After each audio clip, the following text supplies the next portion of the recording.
Hello दोस्तों। अंग्रेजों के बारे में बुरा तो बहुत सुना होगा आप लोगों ने कि उन्होंने ये लूट के चले गए, ये कर दिया, वो कर दिया। शायद उनके बारे में कुछ अच्छा ना सुना हो। ऐसा भी नहीं था कि सारा कुछ बुरा था। वो बहुत कुछ बुरा करके गए, लूट के ले गए, बहुत कुछ करके गए। वो कुछ अच्छे काम भी करके गए। उसके बारे में आज जिक्र करते हैं आज की वीडियो में। सबसे पहले तो उनका जो सबसे अच्छा काम था, वो जात पात को नहीं मानते थे। आप मुझे एक भी सैनिक का नाम बता दो अंग्रेजों के राज से पहले जो पढ़ा लिखा हो। चल अंग्रेज सैनी छोड़, कोई भी छोटी जात शूद्रों का कोई भी एक ना आदमी का नाम बता दो जो अंग्रेजों के राज से पहले पढ़ा लिखा हो। ध्यान से दो, इस क्वेश्चन का आंसर देना मेरे को नीचे वीडियो में लिख के। और दूसरी बात, अंग्रेजों के राज के कारण ही संभव हो पाया कि ज्योतिराव फुले ब्राह्मणवाद के खिलाफ लिख पाए। अगर आज का टाइम होता तो यूएपीए लगा के उसको अंदर फेंक देते। या मुगलों का टाइम होता है, ब्राह्मण क्षत्रियों का टाइम होता, कब का कत्ल हो जाता। वो तो ज्योतिराव फुले को मारने गए थे, ढोंडी राम आया था, ठीक है ना। वो तो बाद में उसे लगा भी इतना स्कूल खोलने वाला महात्मा आदमी है, इसको नहीं मारना, वो अलग बात है। तो ये अंग्रेजों की देन है कि उसने बड़े अपने जो छोटी जाति माड़ी सैनी गोहरा जाति थी उसकी, ज्योतिराव फुले की, पर वो फूलों व सब्जियों का काम इतना अच्छा करते उसका परिवार, उनको फूले फ्लावर मैन का नाम दे दिया था। वो बचपन से ही बहुत तेज था, तो उनके पड़ोसी ने कहा कि इसको पढ़ा दो भाई, बहुत तेज है। वो पढ़ा कहाँ? अंग्रेजों के स्कूल में, Scottish mission school Pune. Scottish mission school Pune में पढ़ा अंग्रेजों में, वरना पहले पढ़ाई का अधिकार नहीं था। वो पढ़ा, अंग्रेजों के ग्रंथों को पढ़ा, अंग्रेजों के लिटरेचर को पढ़ा, अपने लिटरेचर को पढ़ा। तब उसने समझा और तभी उसने क्रांति, समाज शोधक समाज की स्थापना की, जिसमें वो कर पाया। यही केस अंबेडकर के साथ है। अंबेडकर के बाप को फौज में सूबेदारी थी। पहले तो चमारों का काम क्या था? चमार कमड़ाई उधारेंगे, उसके सिवा कोई काम नहीं करने देते थे। शिक्षा का अधिकार नहीं था, संपत्ति रखने का अधिकार नहीं था। गले में हांडी, चुतड़ों के पीछे झाड़ू टांग दिया जाता ताकि सड़क पे कोई रास्ता ना गंदगी पड़े, और थूकें तो सिर्फ हांडी में थूकें। वो स्वर्ण जातियों के बंदों के रास्तों पे चलने का अधिकार भी नहीं था, ना उनके कुओं से पानी पीने का अधिकार। ये अधिकार थे हमारे।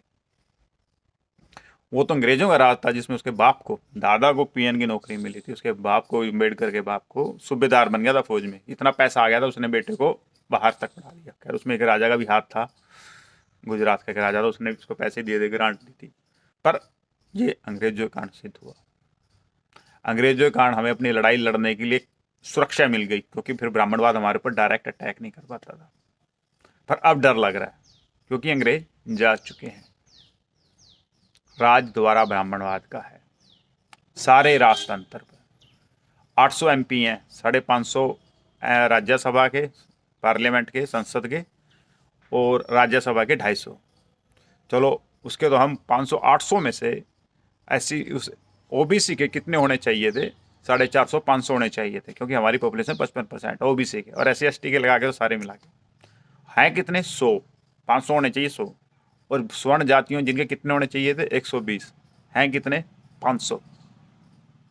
समझे? वो हमसे 4-5 गुना ज़्यादा लिए बैठे हैं, हम वो अपने हक से 4-5 गुना कम लिए बैठे हैं। चलो वो बात अलग है, हमने MP चुन के भेजे, वो पार्लियामेंट चले गए। और जो राज्यसभा है, जब कानून बनता है पहले पार्लियामेंट में पास होता है, फिर राज्यसभा के पास 250 मेंबरों के पास जाता है। अगर कानून वहां पास होता है तभी लागू होता है, ठीक है ना। मोटे मोटे अक्षरों में समझा रहा हूं। उसके बाद राष्ट्रपति के पास भी जाता है, राष्ट्रपति सरकार का होता है।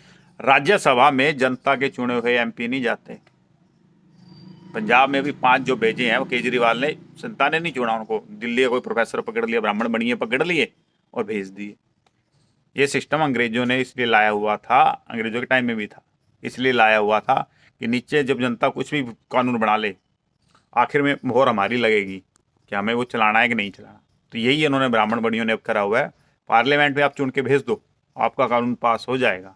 राज्यसभा देखेगी, अगर उनके हकों, ब्राह्मण बनियों के हकों के खिलाफ वो हुआ, जनता के पक्ष में हुआ, तो उसको काट देते हैं। राज्यसभा में जनता के चुने हुए मेंबर नहीं जाते, स्टेट्स गवर्नमेंटें अपने हिसाब से चुन के भेजती हैं 250 मेंबर। और वहाँ किसी बड़े कानून को पास होने के लिए 2/3 मेजोरिटी, 3 में से 2 वोट चाहिए होती है, वो कभी नहीं होती, ठीक है ना। तो आप सोच रहे हो कि पॉलिटिकल सिस्टम के थ्रू आप राज कर पाओगे? नहीं, ठीक है ना। ये एक वीडियो मैं इसलिए बना रहा हूँ कि कल एलिजाबेथ सेकंड का, परसों देहांत हुआ है। तो मैं अंग्रेजों की देन इस देश को क्या है, वो बता रहा हूँ। जो काम अंग्रेजों के टाइम, उनके मुगलों के टाइम में भी नहीं हो पाया, क्योंकि मुगलों को भी कोई लेना देना नहीं था। उन्होंने अपने मंत्री ब्राह्मण बनिए रखे हुए थे, भाई मौज मारो, हमें मौज करने दो।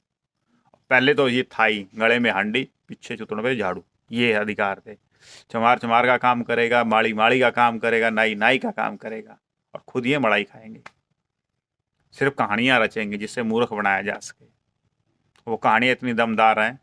हम खेती करते हैं, ठीक है ना, उसका फल कितने दिन में, 6 महीने में, 3 महीने में आ जाता है, खा लेते हैं, चला जाता है। इनके बुजुर्गों ने हजारों साल पहले कहानियां लिखी थी, आज तक उसका फल खा रहे हैं, ठीक है ना। स्टोरी टेलिंग है, ये समझने की बात है। अभी दोबारा अंग्रेजों का राज नहीं है जो तुम्हें प्रोटेक्शन देगा। अभी हमारे पास पावर है, पढ़े लिखे लड़के लोग हैं, थोड़ा बहुत धन भी है, इकट्ठे हो जाओ और अपना हक के लिए खड़े हो जाओ। सबसे पहले तो पढ़ना स्टार्ट करो, समझो प्रॉब्लम को। मैं गलत हूं ना, तो पढ़ के ना तू यहाँ गलत है। आजकल तो लोग समझते भी नहीं कि कहाँ गलती।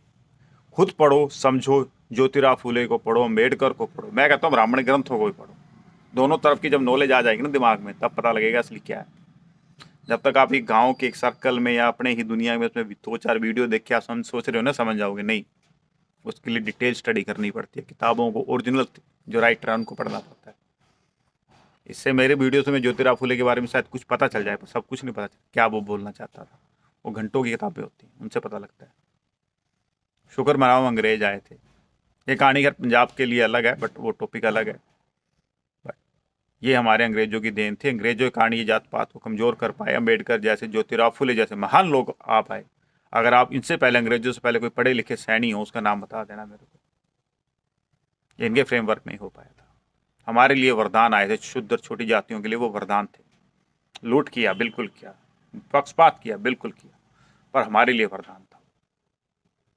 वाहिगुरु जी का खालसा, वाहिगुरु जी की फतेह।